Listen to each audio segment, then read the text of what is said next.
السلام علیکم ورحمۃ اللہ وبرکاتہ۔ بسم اللہ الرحمن الرحیم، الحمد للہ رب العالمین، والصلاة والسلام علی سید المرسلین محمد وآلہ وصحبہ اجمعین ومن تبعهم بإحسان ودعا بدعوتهم إلى يوم الدین۔ اما بعد، فأعوذ باللہ من الشیطان الرجیم، بسم اللہ الرحمن الرحیم۔ يا أيها الذين آمنوا قوا أنفسكم وأهليكم نارا وقودها الناس والحجارة عليها ملائكة غلاظ شداد لا يعصون الله ما أمرهم ويفعلون ما يؤمرون۔ وقال النبي صلى الله عليه وسلم كلكم راع وكلكم مسؤول عن رعيته۔ وقال كل مولود يولد على الفطرة فأبواه يهودانه أو ينصرانه أو يمجسانه او كما قال علیہ الصلاۃ والسلام۔ محترم حضرات، یہ ہم سب کے لیے بڑی مسرت کی بات ہے کہ مدرسہ سیدنا عثمان رضی اللہ تعالی عنہ کے نام سے موسوم اس مدرسے میں حاضری کا موقع مل رہا ہے۔ اپنے ہی شہر میں، اپنے ہی لوگوں میں اور اپنے ہی ادارے میں تقریر کرنا کسی بھی طرح مناسب نہیں۔ آدمی جب اپنوں میں ہوتا ہے، اپنے گھر میں ہوتا ہے، اپنے تعلقاتوں کے ساتھ بیٹھتا ہے تو وہ گفتگو ہوتی ہے، تبادلہ خیال ہوتا ہے، مشورہ ہوتا ہے، مستقبل کے اندیشوں کو لے کر کچھ اظہار خیال ہوتا ہے، کچھ کرنے کا عزم ہوتا ہے اور آئندہ کے کچھ منصوبے ذہن میں وجود میں آتے ہیں، اور ان منصوبوں کو تکمیل تک پہنچانے کے لیے جو کوشش کرنی چاہیے اس کوشش کا گویا ایک اعلان ہوتا ہے اور اس کا ایک دوسرے سے اس پر باتیں ہوتی ہیں اور اس کوشش کو عملی جامہ پہنانے کی شکل دی جاتی ہے۔ اس وقت جو حضرات یہاں موجود ہیں ان میں ہمارے وہ بچے ہیں جو اس مدرسے میں تعلیم حاصل کر رہے ہیں، وہ اساتذہ ہیں جو ان کو تعلیم دے رہے ہیں، اور وہ بزرگ حضرات بھی ہیں جنہوں نے اپنے بچوں کی تعلیم کے لیے اس مدرسے کا انتظام کیا۔ انتظام سے مراد کہ اس کو منتخب کیا۔ تینوں سے گفتگو الگ الگ بھی ہو سکتی ہے یا تینوں کو سامنے رکھ کر بھی کوئی بات کہی جا سکتی ہے، لیکن جب تین طبقے ہوں تو گفتگو کا ایک موضوع ہونا مشکل ہوتا ہے۔ بات میں بات نکلتی ہے اور مختلف باتیں ذہن میں آتی ہیں اور وہ باتیں آدمی عرض کرنا چاہتا ہے۔ تو سب سے پہلے تو میں اپنے بچوں سے یہ کہنا چاہوں گا کہ وہ اللہ تعالیٰ کا شکر ادا کریں کہ اللہ تعالیٰ نے ان کے لیے جو مدرسہ منتخب کیا وہ مدرسہ ایک مثالی مدرسہ ہے، ایک بڑے معروف اور مشہور ادارے سے اس کا تعلق ہے، اور آپ کو سوچیں کہ آپ ہی کے بہت سے ساتھی، بہت سے دوست، بہت سے رشتے دار دوسرے اسکولوں میں پڑھ رہے ہیں جہاں دینی تعلیم نہیں دی جاتی۔ اگر آپ ان سے پوچھیں کہ وہ نماز کا طریقہ بتائیں تو وہ نماز کا طریقہ نہیں بتا سکتے۔ آپ ان سے کلمہ سننا چاہیں تو وہ آپ کو کلمہ نہیں سنا سکتے۔ وہ کیا چیزیں حلال ہیں نہیں بتا سکتے، کیا چیزیں حرام کی گئی ہیں وہ نہیں بتا سکتے۔ وہ نہیں بتا سکتے کہ ماں باپ کے کیا حقوق ہیں، پڑوسیوں کے کیا حقوق ہیں، رشتہ داروں کے کیا حقوق ہیں، ایک مسلمان کو کس طرح رہنا چاہیے، اس کی کیا ذمہ داریاں ہیں، اور اس کو کس طرح ایک اچھا مسلمان، ایک اچھا شہری اور ایک اچھا انسان بن کے اس دنیا میں رہنا ہے، وہ دنیا میں کیوں آیا ہے، اس کو کہاں جانا ہے، پھر وہاں اس کے ساتھ کیا معاملہ ہوگا، کس طرح کا حساب اس سے لیا جائے گا، کیا سوالات اس سے کیے جائیں گے، قبر کی زندگی کیسی ہوگی، وہاں جو سوالات ہوں گے وہ کیسے ہوں گے، قبر کے بعد جب اس کو اٹھایا جائے گا تو پھر کیا معاملہ اس کے ساتھ ہوگا، کیسا وہ میدان ہوگا، کیسا وہ دربار ہوگا، اور کیسے وہاں کے سوالات ہوں گے، کیسے حساب کیا جائے گا، اور پھر اس کے بعد کس طرح جنت اور دوزخ کا فیصلہ اس کے بارے میں کیا جائے گا۔ مدرسے میں پڑھنے والے بچے تو ایک حد تک یہ سب چیزیں جانتے ہیں کیونکہ انہیں بتایا جاتا ہے، انہیں پڑھایا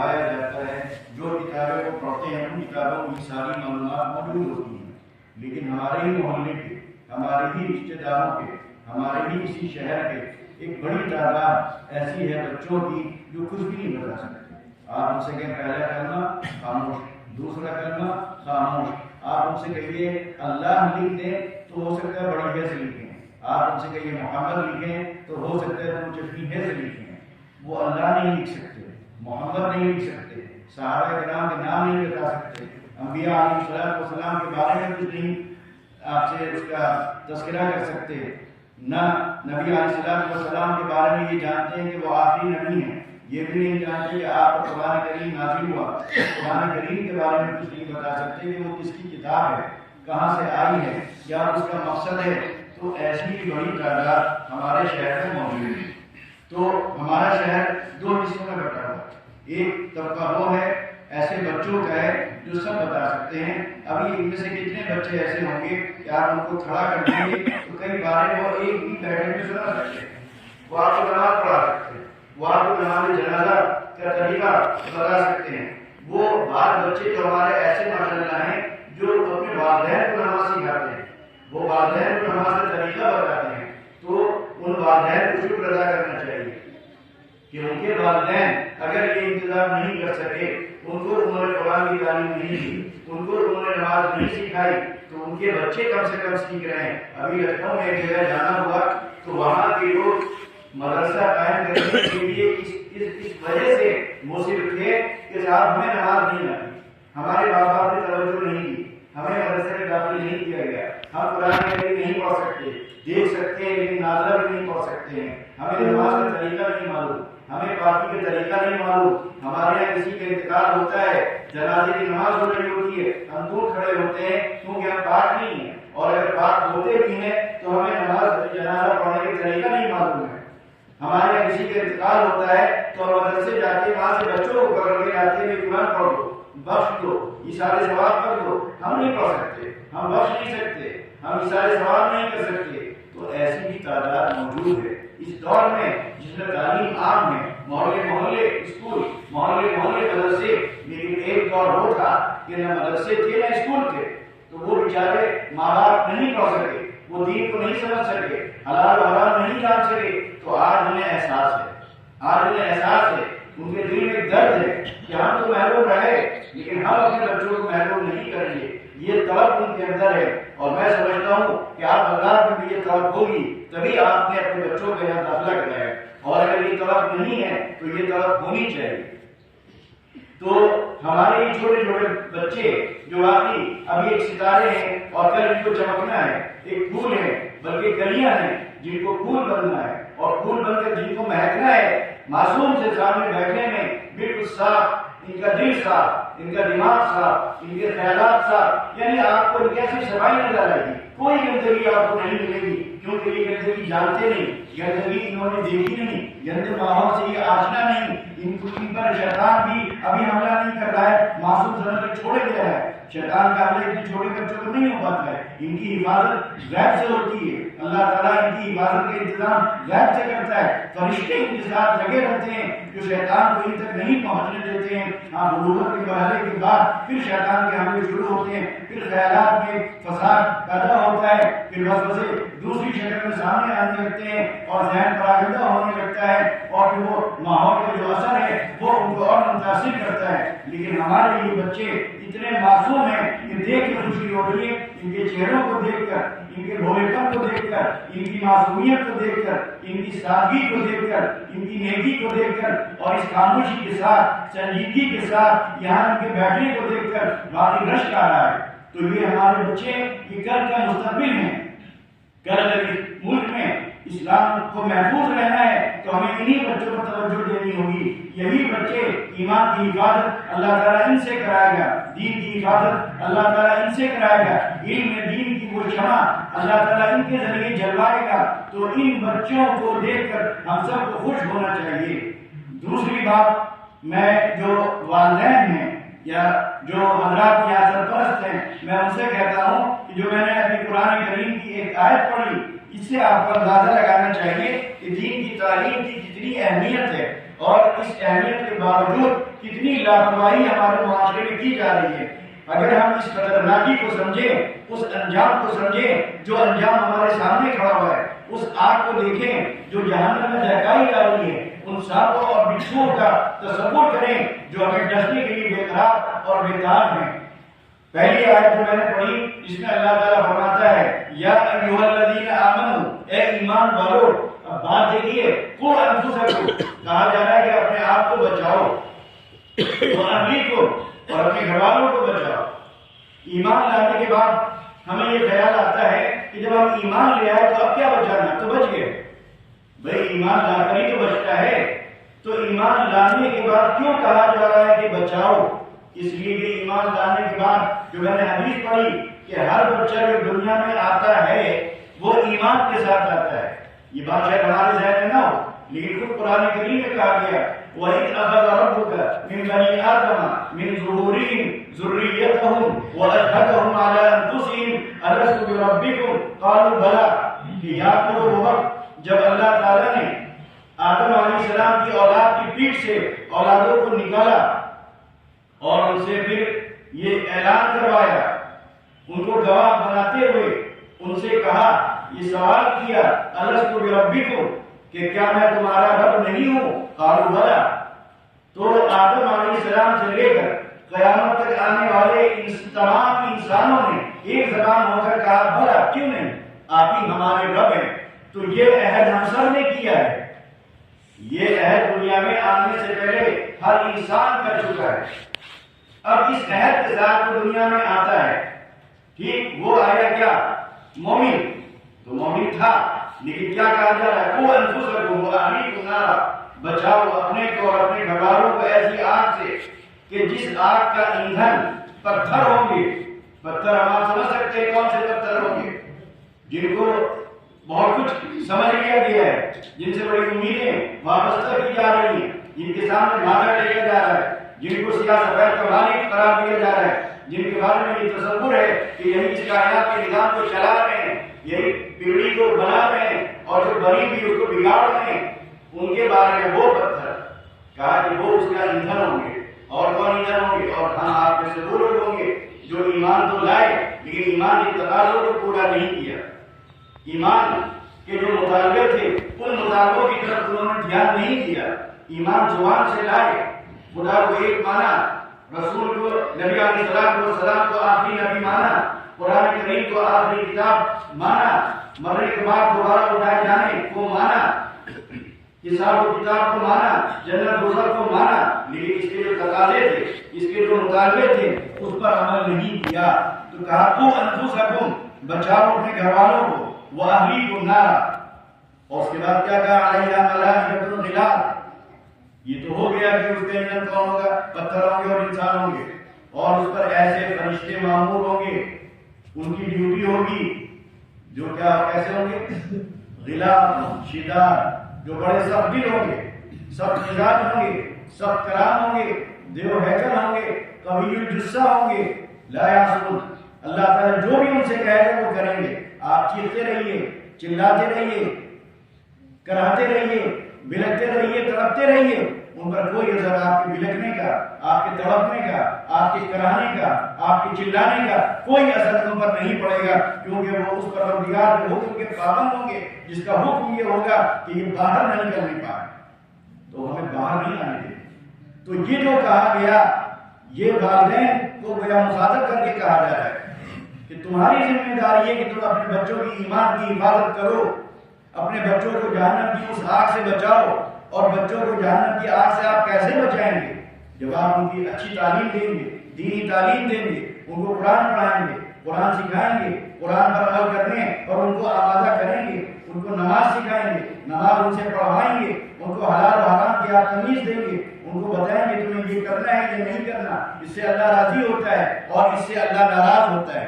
تو یہ ماں باپ کی ذمہ داری ہے، اور اس ذمہ داری کو سمجھنے کے لیے قرآن کریم کی اس آیت کو بھی ہمیشہ سامنے رکھیے۔ فرمایا ام کنتم شہداء اذ حضر یعقوب الموت اذ قال لبنیہ ما تعبدون من بعدی قالوا نعبد الہک وإلہ آبائک ابراہیم وإسماعيل وإسحاق إلها واحدا ونحن له مسلمون ام کنتم شہداء اللہ تعالیٰ فرما رہا ہے کیا تم اس وقت موجود تھے جب یعقوب علیہ السلام کون ہے؟ نبی ہیں.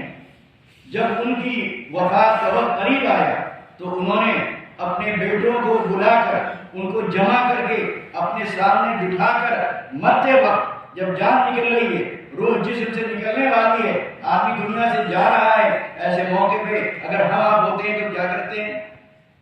وراثت کی بات کرتے ہیں، تقسیم کی بات کرتے ہیں، متحد رہنے کی بات کرتے ہیں، مکان کی بات کرتے ہیں، زمین کی بات کرتے ہیں، کاروبار کی بات کرتے ہیں، دنیا کی باتیں کرتے ہیں، لیکن دین کی بات شاید ہی کوئی ایسا شخص ہو جو دنیا سے جا رہا ہو اور اس طرح کا عہد اپنے اولاد سے لے کر جا رہا ہو. آپ ایک مثال نہیں دے سکتے، لیکن ہونا یہی چاہیے. یہ واقعہ قرآن کریم میں کیوں بتایا جا رہا ہے، کیوں سنایا جا رہا ہے؟ نصیحت کے لیے، عمل کے لیے، کہ ہر بات کی ذمہ داری ہے. تو کیا کہا گیا کہ یہ بتاؤ کہ جب یعقوب علیہ السلام دنیا سے جا رہے تھے اور انہوں نے اپنے بچوں کو بلا کر جو عہد لیا وہ کیا تھا؟ انہوں نے کیا کہا؟ ما تعبدون من بعدی. باپ دنیا سے جا رہا ہے، بس ابھی آنکھ بند ہوئی، یہ پوزیشن ہے. بچے سامنے بیٹھے ہوئے ہیں، کوئی بات دنیا کی نہیں کی جا رہی. سمجھا؟ نہ بیویوں کو لے کر بات ہو رہی ہے، نہ ماں کے سلسلے میں کوئی بات ہو رہی ہے، نہ مکان کو لے کر کوئی بات ہو رہی ہے، نہ بھائیوں کے آپسی اختلافات کو لے کر کوئی بات ہو رہی ہے، کچھ نہیں. سیدھا ایک بات، ما تعبدون من بعدی، کہ یہ بتاؤ کہ میرے دنیا سے جانے کے بعد تم کس کی عبادت کرو گے، کس کی پرستش کرو گے، کس کو خدا مانو گے، کس کے آگے جھکو گے، کس کی تابع داری کرو گے، کس کے حکموں پر چلو گے. یہ ایک نبی سوال کر رہا ہے، اپنی اولاد سے کر رہا ہے. اس میں بھی نبی ہے، اس میں بھی نبی ہے. نبی سے عہد لے کر پوچھ رہا ہے. ان کی تربیت ہماری آپ کی جیسی تربیت نہیں ہوگی. ان کے یہاں تو ایک نبی جیسے تربیت کرتا ہے وہی تربیت ہوگی. نبی جو تعلیم دیتا ہے وہی تعلیم دی گئی ہوگی. نبی جو ماحول بناتا ہے وہی ماحول کو بنایا ہوگا. نبی جس طرح فکر کرتا ہے ایسے ہی تو انہوں نے فکر کی ہوگی. اس کے بعد بھی اطمینان نہیں، اس کے بعد بھی ایک ڈر کہ کہیں کچھ پلٹ نہ جائے معاملہ. سارے بیٹوں نے کیا کہا؟ نعبد الہک. اے ابو جان یہ بھی پوچھنے کی بات ہے. حضرت مولانا علی میاں رحمۃ اللہ علیہ فرمایا کرتے تھے کہ باپ کی پیٹھ قبر سے نہیں لگنی چاہیے جب تک کہ وہ اپنی اولاد کو بلا کر یہ سوال نہ کر لے، جب تک یہ یقین نہ کر لے کہ اس کے جانے کے بعد اس کی اولاد موحد بن کر رہے گی، توحید اس کے سینوں میں محفوظ ہوگی، تب تک اس کو دنیا سے جانا نہیں چاہیے. اور دنیا سے جانے کی کوئی اعتبار نہیں، کسی پر بھی جا سکتا ہے. لہذا ہر وقت اس کو اس بات کی کوشش کرنی چاہیے کہ اس کے بچے مسلمان بن کر اس دنیا میں رہیں. تو بچوں نے جواب دیا نعبد الہک، کہ ہم اسی خدا کی عبادت کریں گے جو آپ کا ہے، اسی معبود کے آگے ماتھا ٹیکیں گے جو آپ کا ہے، جو ابراہیم علیہ السلام کا ہے، جو اسحاق علیہ السلام کا ہے، جو اسماعیل علیہ السلام کا ہے. تو یہ ایک نبی عہد لے رہا ہے، تو کیا ہماری آپ کی یہ ذمہ داری نہیں ہے؟ اسی طرح ایک واقعہ اسی سلسلے میں، دینی تعلیم کے سلسلے میں سارا معاملہ یقین کا ہے. یقین ہوتا ہے تب آدمی کرتا ہے، یقین نہیں ہوتا ہے تو نہیں کرتا ہے. ہم لاکھ دل سے کیا زبان سے کہتے رہتے ہیں ہمیں یقین ہے، یقین ہے جنت پہ یقین ہے، دوزخ پہ یقین ہے، مرنے پر یقین ہے، دوبارہ اٹھائے جانے پر یقین ہے، حساب و کتاب پر یقین ہے، اس پر یقین، اس پر یقین. لیکن کیا یقین ہے؟ اس واقعے سے آپ اندازہ لگائیے کہ باقی کیا یقین ہے. یہ واقعہ بھی حضرت مولانا علی میاں رحمۃ اللہ علیہ نے خاص طور پر جب دینی تعلیمی کونسل کے پروگراموں میں جاتے تھے تو یہ واقعہ عام طور پر وہ سناتے تھے.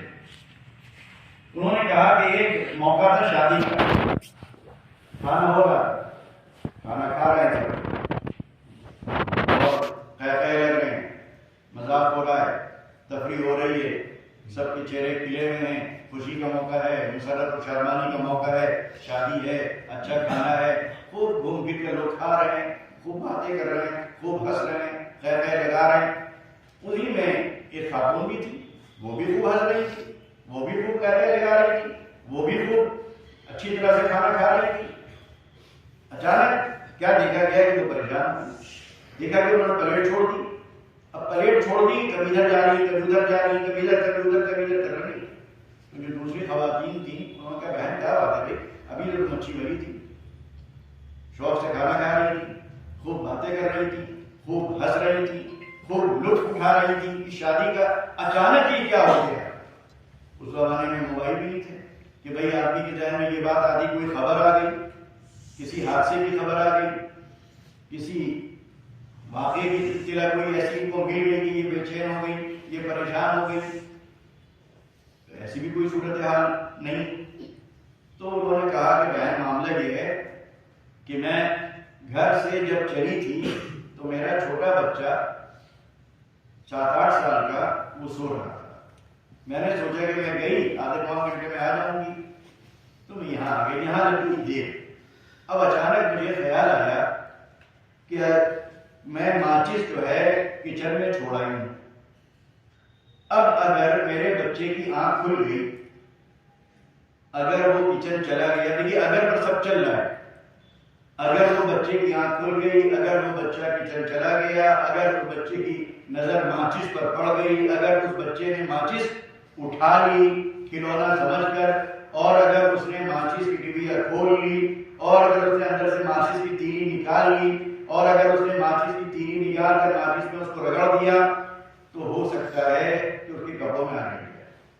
اب دیکھیے کتنے اگر لگے ہوئے ہیں، ہم آپ ہنسے بھی شاید اس اگر پر، عجیب دیکھو کسی کی عورت، ارے کہیں ایسا ہو بھی سکتا ہے کہ وہ بچہ اڑ بھی جائے، پھر اڑ کر کچن پہنچ بھی جائے، پھر جا کر ماچس اٹھا بھی لے، پھر ماچس اٹھا کر تیلی نکال بھی لے، پھر تیلی نکال کے اس کو رگڑ بھی دے، اور پھر چلو رگڑ بھی دیا تو کیا ضروری ہے کہ آگ لگ جائے گی. 8-10 بار ماچس جلاتے جب جا کر آپ چولہا جلا پاتے ہیں، کیونکہ شعلہ نکلتا ہے فوراً بجھ جاتا ہے، تو کیسے آگ لگ جائے گی. لیکن 2 چیزیں یہاں سمجھنے کی ہیں، ایک تو ماں کی محبت،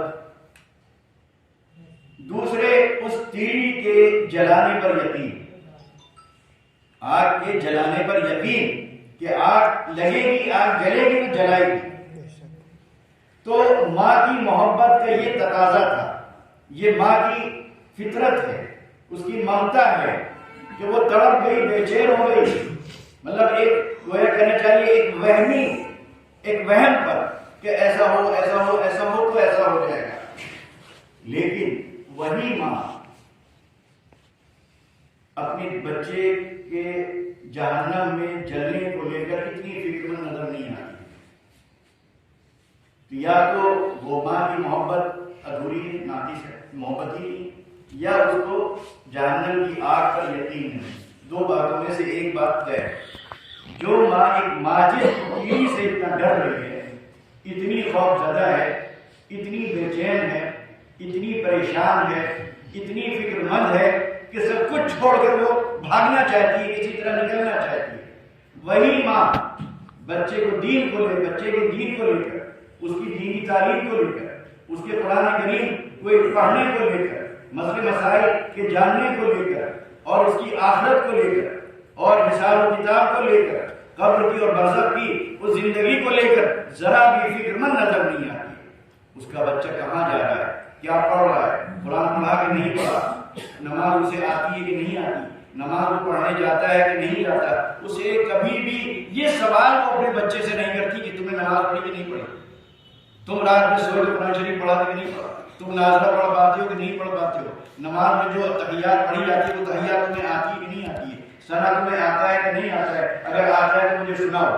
کون سی ماں ہے، آپ پورے محلوں پہ جا چلے لیجیے، شاید ہی کوئی ماں ایسی ملے جو رات میں اپنے بچے سے یہ سوال کرے اور اس کو جہنم کی آگ بے چین کر دے، بستر سے اس کو اٹھا کر بٹھا دے اور وہ تڑپ جائے اور بچے کو جگا کر کے پوچھے کہ بتاؤ تمہیں نماز آتی ہے کہ نہیں آتی، تم نے عشاء کی نماز پڑھی کہ نہیں پڑھی، تمہیں کلمہ آتا ہے کہ نہیں آتا. وہی ماں ہے، شاید ہی کوئی ماں. تو آپ یہ کہہ سکتے ہیں کہ اس ماں کو یا تو بچے سے محبت نہیں، وہ دنیا کی آگ سے جو عارضی ہے، جو وقتی ہے، اور یہ بھی اس کا علاج بھی ممکن ہے. داغ دھبے جو جلنے کے بعد لگتے ہیں وہ بھی دور ہو جاتے ہیں، تو ایسے کیوں آ گئے. لیکن وہ آگ جو جہنم کی ہے، جو پکی اور یقینی ہے، جس کے بارے میں یہاں تک آتا ہے کہ ایسے ایسے سانپ ہوں گے کہ ایک بار وہ پھنکار مار دیں تو زمین پر سبزہ نہ ہوگے، کیسے کیسے خطرناک بچھو ہوں گے. پھر وہ آگ، پھر پیٹ کا نکلنا، مواد کا نکلنا، خون کا بہنا، پھر اسی کو پلایا جانا، پھر زندہ ہونا، پھر ادھر ریزہ ریزہ ہو جانا، اور اس کے بعد پھر انسانی شکل میں آنا، پھر گرس کا پڑھنا. تھوڑی دیر کے لیے آپ تصور کریے جہنم کا. تو اگر ماں باقی ماں ہے، اس کے اندر محبت ہے اور اس کو جہنم کی آگ کے جلانے پر یقین بھی ہے، تو ماں کو سونا نہیں چاہیے، ماں کی نیند اڑ جانی چاہیے، ماں کو 24 گھنٹے بے قرار رہنا چاہیے اپنے بچے کے اس مستقبل کو لے کر، بچے کی اخروی زندگی کو لے کر. لیکن بہت کم ماں ہیں جو اس طرح سوچتی ہیں یا اس پر غور کرتی ہیں. تو اس کی وجہ یہی ہے کہ زبان سے ہم کہتے ہیں کہ ہم مومن ہیں، جنت برحق، دوزخ برحق، دوزخ کی آگ برحق، جنت کی نہریں، جنت کی نعمتیں برحق، لیکن یہ برحق صرف زبان تک ہے. اگر یقین ہوتا تو کوئی ماں سکون سے سو نہیں سکتی، کسی ماں کا کسی خوشی میں دل نہیں لگ سکتا تھا. ہر وقت اس کو ایک فکر ہوتی کہ کسی طرح میرا بچہ ایک پکا اور سچا مسلمان بن جائے. تو یہ ہمارے والدین کی ذمہ داری ہے. بچوں جو بیچارے بھی ناسمجھ ہیں، ان سے کیا کہا جائے؟ ان سے اتنا ہی کہا جا سکتا ہے کہ تم جس لیے یہاں آئے ہو بس صرف تمہیں پڑھنا ہے، بچوں کو پڑھنا ہے. بلکہ ان سے کچھ کہنا بھی بیکار ہے، بہت معصوم نہیں ہے. ان کے اساتذہ کی ذمہ داری ہے. میں نے ابھی حدیث ایک پڑھی، کلکم راعٍ، ہاں جو بھی ایک اور حدیث میں نے پڑھی تھی، کل مولود یولد علی الفطرۃ والی فابواہ یحودانہ، یعنی اس کے ماں باپ کیا کرتے ہیں؟ بچہ تو ایمان کے ساتھ پیدا ہوا، آپ نے کیا کیا؟ بچہ اچھی ملازمت والے، اعلیٰ ڈگری مل جائے، اچھا کاروبار کرے، اچھی اس کی تنخواہ ہو، خوشحال زندگی کو گزارے. یہ سوچ کر آپ نے ایسے اسکولوں میں داخل کرا دیا کہ جہاں سے ایمان کھرچ کھرچ نکالا جا رہا ہے. جہاں کیا ہو رہا ہے؟ جہاں کا نظام ایسا، جہاں کا نصاب ایسا، جہاں کے اساتذہ ایسے، اور جن کا مشن ہے، جن کا مقصد ہے کہ جو بچے یہاں آئے ہمیں اس کے اندر سے ایمان کو کھرچ کھرچ نکال کے پھینک دینا ہے، ہمیں اس کو مشرک بنانا ہے، ہمیں اس کو وہ کلچر، اس کلچر سے آشنا کرنا ہے جو اسلام کے خلاف ہے. لہذا اس کا رہن سہن، اس کا طور طریق، اس کا طریقہ گفتگو، اس کے آداب، اس کا کردار سب غیر اسلامی. وہ سلام کی جگہ کچھ اور کرتا ہے، نماز کی جگہ کچھ اور اشارے کرنے لگتا ہے، وہ گھر جاتا ہے تو دوسری قسم کی باتیں کرتا ہے. اگر آپ اس سے آدھے گھنٹے بھی گفتگو کر لیں تو کہیں سے نہیں لگتا کہ یہ مسلمان بھی ہے. اس کی زبان پر دوسرے نام، اس کی زبان پر دوسرے عقائد، اس کی زبان پر دوسرے خیالات، اس کی زبان پر دوسرے نظریات، اس کی زبان پر دوسری مشرکانہ باتیں، مشرکانہ عقائد، مشرکانہ خیالات، یہ سب اس کے دماغ میں ہے. تو اللہ تعالیٰ نے تو آپ کو جو اولاد دی تھی وہ دی تھی مومن، لیکن آپ نے کیا کیا؟ دنیا کی لالچ میں، پیسے کی لالچ میں، عہدے کی لالچ میں آپ نے اپنے اس بچے کو کہ ایمان کو خطرے میں ڈال دیا ایسے اسکولوں میں بھیج کر. آپ بھیجیے، ٹھیک ہے، وہاں اگر آپ سمجھ رہے ہیں کہ تعلیم بہت اچھی ہے، آپ کا لڑکا بہت اچھی تعلیم حاصل کر سکتا ہے، وہ اعلیٰ سے اعلیٰ دنیاوی مقام حاصل کر سکتا ہے، لیکن اگر آپ بھیج رہے ہیں کوئی مجبوری ہے، اگر آپ کے شہر میں کوئی ایسا اسکول نہیں ہے جہاں پر اسلامی انداز ہو، جہاں پر پڑھانے والے مسلمان ہوں، جہاں کا نصاب ایسا بنایا گیا ہو، دین کے ساتھ دنیا بھی ملتی ہو، دنیا کے ساتھ دین بھی ملتا ہو، اگر آپ کے اسکول مدرسوں کے یعنی آپ کے شہروں میں ایسے اسکول نہیں ہیں، وہاں پر دوسرے ہی اسکول ہیں، تو ٹھیک ہے آپ مجبور ہیں بھیجیے، لیکن کم سے کم اپنے گھر میں انتظام کیجیے. گھر میں اس کا انتظام کرنا فرض ہے. آپ کا بچہ ہو جو رنگ وہاں سے لے کر آئے، لیکن آپ کے گھر میں ایک مولوی ایسا ہو جو اس رنگ کو دھو دے، اس رنگ کو ظاہر کر دے اور دوسرا رنگ چڑھائے جو اسلامی رنگ ہو. اس کو اور وہ رنگ اتنا پختہ ہو جائے کہ بالکل دوسرا رنگ دنیا مل کے بھی چڑھانا چاہے تو وہ رنگ اس پر نہ چڑھ پائے. یہ ذمہ داری ہے ماں باپ کی. ورنہ تو حدیث میں کہا گیا کہ اس کے ماں باپ اس کو یہودی بناتے ہیں، اس کے ماں باپ اس کو مجوسی بناتے ہیں، اس کے ماں باپ اس کو نصرانی بناتے ہیں. اور یہ صرف ماں باپ کا تعلق نہیں ہے، یعنی ماں باپ نے اس جگہ بھیج دیا، وہ بجائے مسلمان بننے کی اور بن کے وہاں سے آیا. تو کل جب وہ بچہ میدان حشر میں ہوگا تو کیا آپ اس سے آنکھیں ملا پائیں گے جب اس کو ٹھگے کے جہنم کی طرف لے جایا جا رہا ہوگا؟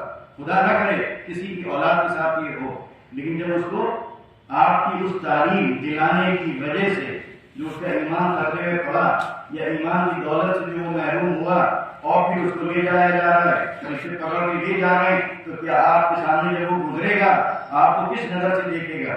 کس نظر سے دیکھے گا؟ سوچیے ذرا، اس کو آپ کی کیا کیفیت ہوگی، کیا حالت ہوگی آپ کی کہ آپ کے بچے آپ کی آنکھوں کے سامنے ڈھکیل کر لے جایا جا رہا ہے، منہ کے بل کھینچ کے فرشتے اس کو لے جا رہے ہیں اس آگ کی طرف جو کبھی بجھنے والی نہیں ہے۔ اور یہ کیوں ہوا؟ یہ انجام اس کا اس لیے ہوا کہ آپ نے اس کی دینی تعلیم کا نظر نہیں کیا تھا، آپ نے اس کو کرنا نہیں سکھایا۔ اب قبر میں پوچھا جا رہا ہے کہ تمہارا رب کون ہے، وہ نہیں بتا رہا ہے، یہ کون ہے شخصیت کون ذات نہیں بتا رہا ہے۔ تو سوچیے کتنی بڑی ذمہ داری ہے۔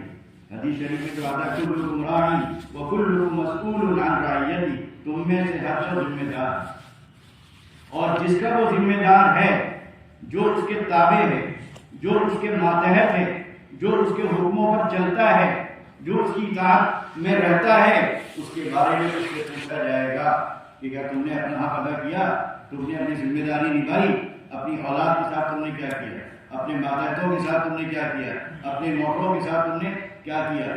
کتنے لوگ ہیں جو فیکٹری ہے، کمپنی ہے، کارخانہ ہے، ان کے یہاں 4 ملازم ہیں، نماز کا وقت ہوا وہ جانا چاہ رہے ہیں، لیکن آپ نے کہا نہیں، حرج ہوگا کام کا، نماز چھوڑو، کام دیکھو۔ آپ ذمہ دار تھے، آپ کی وجہ سے وہ نماز سے محروم ہوا۔ تو یہ بات چھوٹی چھوٹی چیزیں ہیں لیکن بڑے خطرے کا سبب بنتی ہیں۔ ایسے ہی ہمارے اساتذہ کرام کو بھی یہ حدیث ذہن میں رکھنی چاہیے۔ فَأَبَوَاهُ والی بھی اور كُلُّكُمْ رَاعٍ بھی، آپ کی امانت ہے یہ بچے، ماں باپ نے ان کو آپ کے حوالے کیا ہے، ماں باپ نہیں جانتے، انہوں نے قرآن کریم نہیں پڑھا، وہ نہیں پڑھا سکتے، انہیں بیچارے کو کلمے سے محروم ہیں، کلمہ بھی انہیں یاد نہیں ہے، حلال و حرام بھی وہ نہیں جانتے، وہ دین کے بارے میں علی سے لے کر کوئی بھی نہیں جانتے، علی سے لے کر یہ کوئی بھی نہیں جانتے۔ اب انہوں نے اپنی اس محرومی کو دیکھتے ہوئے کہ میں تو نہیں پڑھا سکتا، مجھے خود نہیں آتا، اپنے بچے کو، اس معصوم سے بچوں کو آپ کے حوالے کر دیا۔ اب آپ ان کو کیا بنا رہے ہیں، آپ ان کی کس طرح کی تربیت کر رہے ہیں، آپ ان کے اخلاق کس طرح سنوار رہے ہیں، آپ ان کو بنا رہے ہیں یا بگاڑ رہے ہیں، ہر استاد جان سکتا ہے، ہر استاد جان سکتا ہے۔ اس سے بھی پوچھا جائے گا، کلاس کی درجے کی پابندی کے بارے میں پوچھا جائے گا، سبق کے پڑھانے کے بارے میں پوچھا جائے گا، کس جذبے اور کس نیت کے ساتھ وہ پڑھا رہا تھا اس کے بارے میں پوچھا جائے گا، وہ بھی بچ نہیں پائے گا۔ کبھی کبھی ایسا بھی ہوتا ہے کہ ماں باپ نے، بیچاروں نے اپنی اس محرومی کو دیکھتے ہوئے اپنے بچوں کو مدرسوں میں داخل کر دیا، لیکن وہاں کے اساتذہ نے اس کو بگاڑ دیا۔ جو بچہ گیا مدرسے سے چور بن گیا ہے، سچا بچہ مدرسے سے جھوٹا بن گیا ہے، سمجھا، ایک نیک بچہ مدرسے سے فسادی بن گیا ہے۔ ایسی کتنی مثالیں ملتی ہیں کہ بچہ گیا، چھوٹا سا معصوم بچے، یہ بچے کیا ہے، معصوم ہے نہیں ہے، یہ جانتے بھی نہیں کہ گناہ کیا ہوتا ہے، یہ جانتے بھی نہیں کہ ناجائز کسے کہتے ہیں، یہ جانتے بھی نہیں کہ غلط خیالات کیا ہوتے ہیں۔ اب اگر ہم نے ان کی صحیح تربیت نہیں کی، ہم نے اپنی بچوں کی طرح ان کا خیال نہیں رکھا، ہم نے چھوڑ دیا ان کو، ہمیں تنخواہ سے مطلب، باقی پڑھیں نہ پڑھیں، نہیں پڑھ رہے ہیں کیا کر سکتے ہیں، ایسا نہیں کہ آپ کا بچہ ہوتا تو آپ ایسے ہی چھوڑ دیتے کہ نہیں پڑھ رہا ہے کیا کریں، قطعی نہیں۔ تو یہ نہ سمجھیے کہ آپ بڑے ذمہ ہو گئے ہیں، بڑے بچے ہوتے تو چلیے آپ پر شاید ذمہ داری کم ہوتی، کیونکہ وہ عاقل ہیں، بالغ ہیں، سمجھدار ہیں، پہلے سے اچھا برا سمجھتے ہیں، لیکن یہ بچے کچھ نہیں جانتے تھے، ان کی عقل بالکل صاف ہے، سفید ہے، ان کا دل بالکل سفید ہے، فرشتوں کی طرح ہے، ان کا دل فرشتوں کی طرح ہے۔ اب اگر آپ ان کو شیطان بنا رہے ہیں تو آپ ذمہ دار، ماحول، مدرسے کے ماحول کی ذمہ داری، مدرسے کے اساتذہ کی ذمہ داری، مدرسے کے ذمہ داروں کی ذمہ داری ہے۔ کوئی بھی اس سے بچ نہیں پائے گا کہ اگر ایک اچھا بچہ مدرسے آتا ہے اور یہاں پر وہ بگڑتا ہے تو بابا بھی وہ بھی ہے، سمجھ رہے ہیں؟ بہت نازک ذمہ داری ہے مدارس کی۔ آپ کہیں روزی روٹی کمانے کی کوئی اور کام کریں تو آپ شاید کتنی جواب دہی آپ کی نہ ہو، وہ صرف کمپنی کا مالک آپ سے جواب طلب کرے گا، آپ کے جو باس ہوگا، آفیسر ہوگا، وہ آپ سے پوچھ گچھ کرے گا، لیکن مدرسے میں جو پڑھا رہے ہیں ان سے پوچھ گچھ مدرسے کے ذمہ دار تو کریں گے، لیکن اس سے بڑھ کر ان سے جو پوچھ گچھ کرے گا وہ خدا کرے گا جس کے سامنے سب کچھ ہے، کوئی چیز چھوٹ نہیں سکتی. وہ آپ کے دل کے وسوسے، دل میں آنے والے وسوسے کو بھی جانتا ہے، دل کے خیالات کو بھی جانتا ہے. تو کوئی استاد وہاں نہیں رکھ پائے گا اپنی ذمہ داری سے. اگر اس کی کوتاہی کی وجہ سے ایک معصوم بچہ شیطان بنتا ہے، ایک سچا جھوٹا بنتا ہے، ایک صالح فاسق بنتا ہے، ایک نیک طبیعت کا بد طبیعت بدتینت بنتا ہے، تو اساتذہ ذمہ داری سے بچ نہیں پائیں گے، جواب دہی سے بچ نہیں پائیں گے. تو ہمارے یہ بچے بڑے معصوم ہیں، ان سے تو کچھ کہا نہیں جا سکتا کیونکہ یہ بیچارے ابھی کچھ نہیں سمجھ رہے ہیں. ذمہ دار والدین ہیں اور ذمہ دار اساتذہ ہیں. تینوں جو اپنی اپنی ذمہ داریاں ادا کریں گے. ایک چیز اور بھی ہوتی ہے کہ اساتذہ اور والدین یعنی جو سرپرست ہیں، ان دونوں کے درمیان رابطہ بہت ضروری ہوتا ہے. یہ کمی ہمارے مدرسوں میں ہے، اسکولوں میں نہیں. مدرسوں میں کمی اس لیے ہوتی ہے کہ زیادہ تر بچے باہر کے ہوتے ہیں.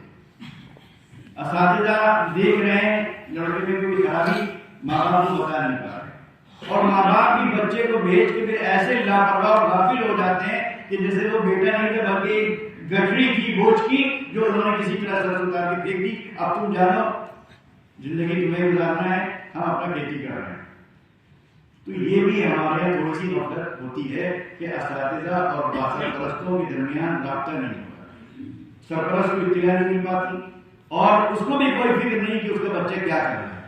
کم سے کم مہینے میں ایک بار آ جائے، اساتذہ سے پوچھ لیں کوئی بچہ کس رخ پہ جا رہا ہے، کس سمت پہ جا رہا ہے، اچھا بن رہا ہے یا یہاں پر بگڑ رہا ہے. تو اس کے بارے میں جب آپ رائے مشورہ ہوگا، اساتذہ سے آپ رائے لیں گے، ان سے مشورہ کریں گے، اپنے بچوں کے بارے میں ان سے آپ جاننے کی سمجھنے کی کوشش کریں گے، تو اس کا اثر اساتذہ پر بھی پڑتا ہے کہ وہ ذمہ داری محسوس کرتے ہیں کہ کل ان کے والد صاحب آ سکتے ہیں، ان کے چچا آ سکتے ہیں، وہ ہم سے پوچھ سکتے ہیں، رجسٹر حاضری کا وہ دیکھ سکتے ہیں، بچے کا جائزہ لے سکتے ہیں اور اس کے بارے میں اسے سوالات کر کے یہ سمجھ سکتے ہیں کہ بچے نے ایک سال میں کتنا پڑھا، کتنا اسے آیا، کتنا اس نے سیکھا، وہ اچھا ہوا یا وہ بگڑ گیا. تو یہ تھوڑا کمی ہے. اس کمی کو ہمارے شہر کے اندر ایسے افراد ہیں جن کے بچے یہاں پڑھ رہے ہیں تو ان کو مدرسے کے ذمہ داروں سے اور اساتذہ سے تعلق رکھنا چاہیے. بیچ بیچ میں آگے بچے کے بارے میں معلوم کرنا چاہیے کہ ان کا بچہ کس سمت پہ جا رہا ہے، کس روڈ پہ جا رہا ہے، آخر وہ اچھائی سیکھ رہا ہے یا برائی سیکھ رہا ہے. تو ایک چیز تو یہ ہوگی. باقی یقیناً یہاں کی تعلیم دی جا رہی ہے تو نماز ہے، روزہ ہے، زکوٰۃ ہے، حلال و حرام ہے، اچھا برا سب بتایا جا رہا ہے. لیکن ایک ایسی چیز ہے جس کی طرف مدارس میں توجہ بہت کم ہوتی ہے، وہ ہے اخلاق. مثال کے طور پر علی گڑھ مسلم یونیورسٹی کی شہرت مختلف وجوہات سے، اس میں ایک وجہ ہوتا ہے سلام کی. ہر مدرسے کی اور ایک تعلیمی ادارے کی شناخت ہو جاتی ہے، ایک پہچان ہو جاتی ہے. علی گڑھ کی پہچان کیا ہے کہ صاحب وہاں آپ جائیے تو ہر طالب علم سلام کرتا ہے، سلام میں پہل کرتا ہے. اور مدارس کے طلباء کے بارے میں عام طور پر یہ شکایت ہوتی ہے، بلکہ اساتذہ کے بارے میں یہ شکایت ہوتی ہے کہ صاحب سلام نہیں دیا جاتا. تو سلام تو ہمارے ایمان کا ایک جز ہے، ایک حصہ ہے. سلام کرنا نیکیاں ملتی ہیں اور جس عمل میں نیکی ملے وہ عبادت ہے.